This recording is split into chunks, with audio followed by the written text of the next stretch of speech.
The next item on the agenda is a debate entitled New Chinese Law on Ethnic Unity and Progress and the Intensified Suppression of Ethnic Identities. I give the floor to Danusia Nerudova. Dear colleagues, what China calls a law for ethnic unity is, in truth, a law for assimilation and ethnic erasure. It imposes Mandarin and forces state ideology and extends China reach beyond its own borders, threatening anyone, anywhere. This law doesn't target one community, it targets many. The Uyghurs have endured mass detention and cultural destruction. The Mongolians have lost their language in classrooms, and the Hui face restrictions on their Islamic practice. Each of these communities deserves to be named, each deserves our solidarity. But today I speak with particular urgency about Tibet. The Tibetan people are not a problem to be solved by Beijing. They are an Asian civilization whose culture must be protected. And let me be clear. The succession of Dalai Lama is a sacred religious matter determined by Tibetan Buddhist tradition alone. No Communist Party officials has the authority to decide it. Dear colleagues, the EU relationship with China cannot be built on looking away. Europe stands with Tibetan people, with Uyghurs, with Mongolians, and with all who are being silenced. Thank you. Hannes Eide. Hannes Heide. Vizepräsident, Frau. Thank you, Vice President. Commissioner. If this new law from the People's Republic of China aims at ethnic unity, then what is at stake is mass assimilation and the systematic restrictions on language, culture and religion. It will affect minorities such as Tibetans, Uyghur, Manchus and Mongolians. If we look at Tibet, we can see that the cultural identity and religious traditions are increasingly being repressed. That is why we are calling for the repeal of this law. We are calling for the release of political detainees, including the Sakharov Prize winner Ilam Tohol and the 11th Panchen Lama Gedum Chokin Yema, the Tibetan Buddhist teacher Chokul Dorje Tenrin Chupte, and the Tibetan monk and the Mongolian activist Hada. In the dialogue with China, we need to consistently stand up for human rights and make it clear that the successor of the Dalai Lama is not a political decision, it is a purely religious matter. And we must also ensure that we protect people in Europe from persecution on the basis of this law. Europe stands for cultural diversity, protecting minorities and human rights. Mariusz Kaminski. Mariusz Kaminski.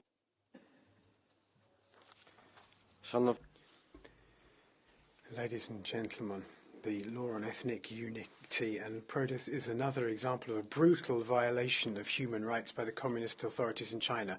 It strikes at the fundamental right to maintain one's own national, cultural, religious identity. Forced assimilation is affecting Tibetans, Uyghurs, Manchus and other national minorities. The provisions remind us of the worst practices of the Cultural Revolution in China. They force communist ideology on children, but they also encourage them to report on incorrect, inverted commas, attitudes from their own parents. The bill also refers to Hong Kong, Macau and Taiwan and creates a basis on which cross-border repression can be carried out. It's legislation which reminds us that communist China is a totalitarian country which is a threat for the whole world. Dainius Salimas. Dear colleagues, the joint resolution proposed for tomorrow's voting is firmly grounded in customary international law, to which China itself is bound and which protects the identity and rights of ethnic and religious minorities. Yet China's new law on the promotion of the so-called ethnic unity and progress will further intensify assimilation of Tibetans, Uyghurs, Mongolians and other minorities.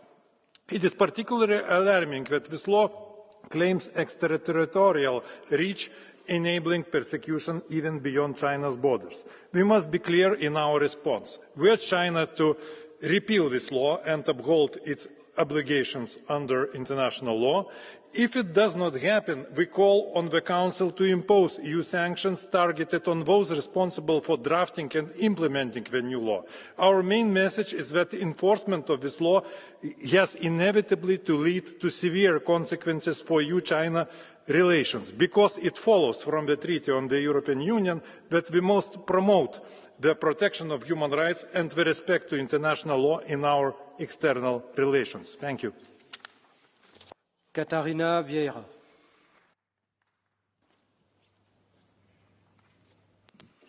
Dear colleagues, with the adoption of the law on the promotion of ethnic unity and progress, China is taking another step to intensify the repression and forced assimilation of Tibetans, Uyghurs, Mongolians, Hui and Manchus. This law does not promote unity, it shrinks the space for diversity. While it claims equality, the law strips minorities of their right to learn their own languages, forcing them to abandon their mother tongues in favor of Mandarin. And even more concerning, provisions in this law risk the criminalization of peaceful expression, dissent, or advocacy for minority rights. The impacts do not stop at the border of China, and it seriously risks even more transnational repression also for those living here in the European Union. Persecution, cultural erasure, and serious human rights violations are severely straining the EU-China relations. This Parliament condemns the repression of China on its people and calls on China to repeal the law and release its political prisoners. We also call on EU member states to impose sanctions on those who infringe human rights and to suspend the extradition treaty with China to protect nationals living in the EU. Thank you. Merci beaucoup. Thank you very much. Jonas Sjöstedt. Tack så mycket, herr talman. Thank you very much, President.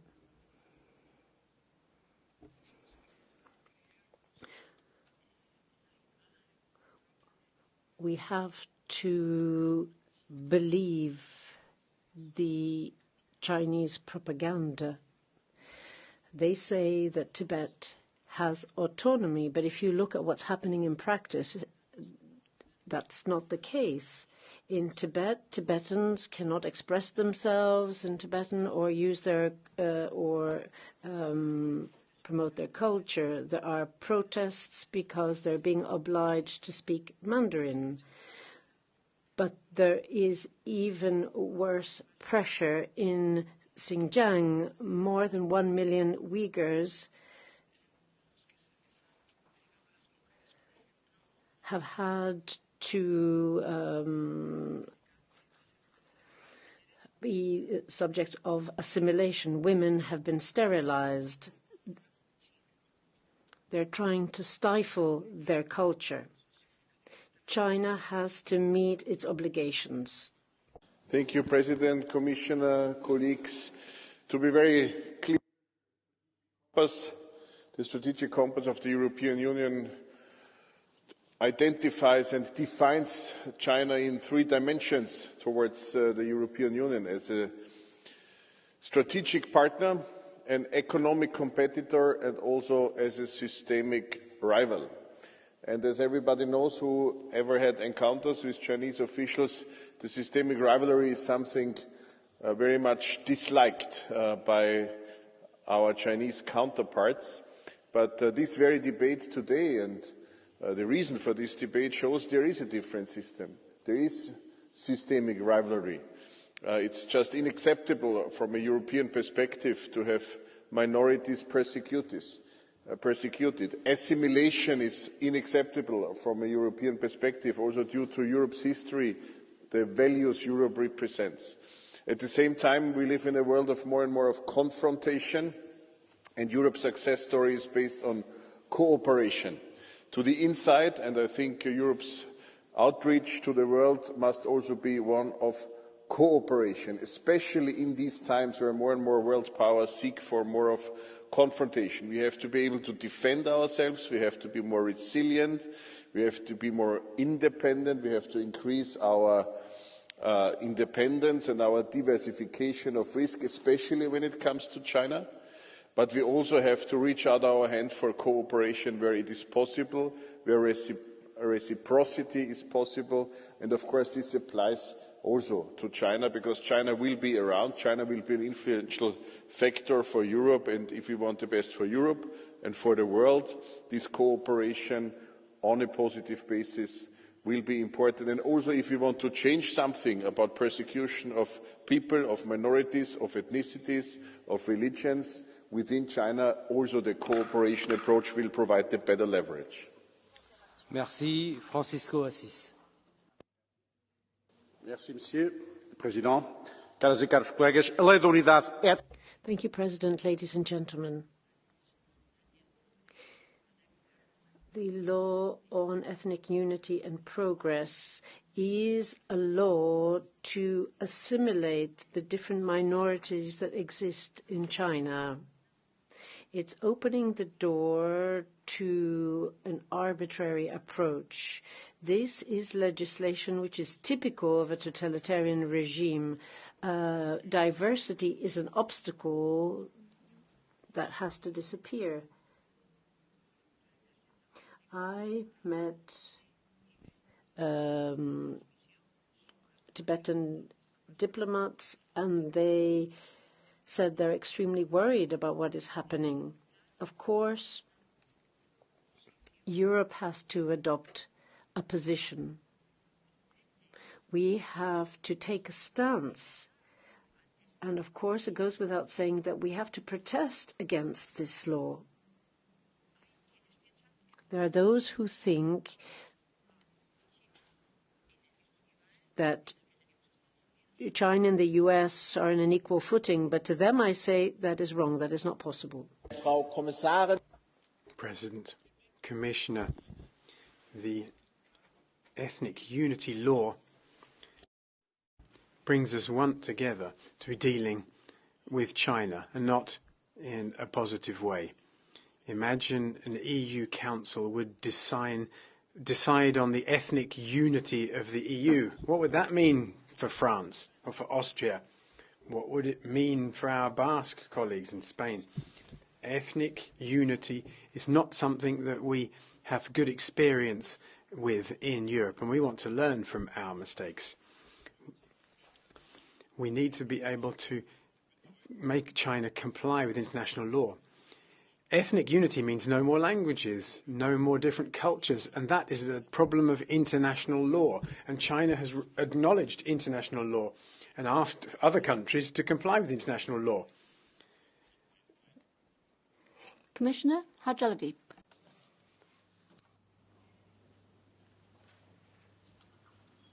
Merci, Monsieur le Président, honourable members. As President von der Leyen mentioned in this House last July, shortly ahead of the last EU-China summit, the EU's relationship with China is one of the most defining and consequential. As part of this relation, we engage with China while also putting forward our demands and our concerns. And this applies to the area of human rights. China's new law on promoting ethnic unity and progress, which we are discussing today, may further restrict the rights of persons belonging to ethnic, linguistic and religious minorities in China. Such rights should be upheld in line with international human rights standards and with China's own commitment within the United Nations framework. The Constitution of the People's Republic of China itself provides for equality among ethnic groups and for the protection of minority languages and cultures. The EU will therefore continue to call on China to respect both its international and constitutional commitments. While one of the stated objectives of the law is that of promoting high-quality development in ethnic minority regions, let me recall that development can only be sustainable and inclusive when it respects the dignity, identity and rights of all people and persons belonging to different communities. measures that weaken minority languages' use, reduce cultural space, and or interfere with freedom of religion or belief risk undermining precisely the diversity they claim to protect.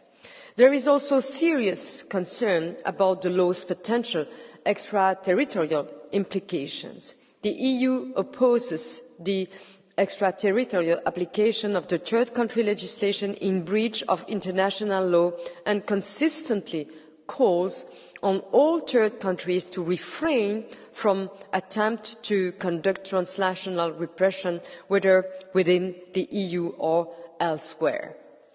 Like relevant UN human rights treaty bodies, the EU will continue to monitor development closely and raise concerns where necessary, both bilaterally with China and in relevant international fora.